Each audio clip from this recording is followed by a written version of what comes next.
Hello guys, welcome back to Sona Cakes YouTube channel. Today நம்ம சேனல்ல ஒரு dream cake தான் பார்க்க போறோம். கஸ்டமர் என்னோட கிளாஸ்மேட். அவங்க கள்ளிக்குளத்துல இருந்து இந்த ஆர்டர் நம்மகிட்ட பிளேஸ் பண்ணியிருந்தாங்க. நம்ம சாக்லேட் ஸ்பாஞ்ச் ஃபர்ஸ்ட் லேயரை நம்ம வச்சாச்சு. அப்புறம் சுகர் சிரப்பால நம்ம நல்லா வெட் பண்ணி எடுத்தாச்சு. அப்புறம் தேர்ட் லேயரா நம்ம சாக்லேட் மூஸ் ஆட் பண்ணியிருக்கோம். அப்புறம் ஃபில்லிங்ஸ்க்கு நம்ம சாக்லேட் கணேஷ் நம்ம ஆட் பண்ணிக்கிறோம். கொஞ்சமா choco chips or grated chocolates எது வேணாலும் ஆட் பண்ணிக்கலாம். அப்புறம் கொஞ்சம் நட்ஸ் நம்ம ஃபில்லிங்ஸா கொடுத்துருக்கோம். ஃபைனலா நம்ம சாக்லேட் கணேஷ் பேலன்ஸ் இருக்கிறது எல்லாமே நம்ம ஆட் பண்ணியாச்சு.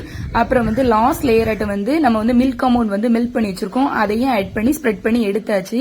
அப்புறம் ஃபைனல் லேயர் ஆட்டு நம்ம கோகோ பவுடர் டஸ்ட் பண்ணி இந்த கேக்கை கம்ப்ளீட் பண்ணியாச்சு. அப்புறம் குட்டியே ஏதாவது டிசைன் போடலாம்னு சொல்லி 2 ஹார்ட்ஸ் வச்சு கொஞ்சம் ஸ்பிரிங்கிள்ஸ் ஆட் பண்ணி இந்த கேக்கை கம்ப்ளீட் பண்ணியாச்சு. இந்த கேக் உங்களுக்கு பிடிச்சிருந்தா நம்ம வீடியோவை லைக் பண்ணி ஷேர் பண்ணி சப்ஸ்கிரைப் பண்ணுங்க. பாய்.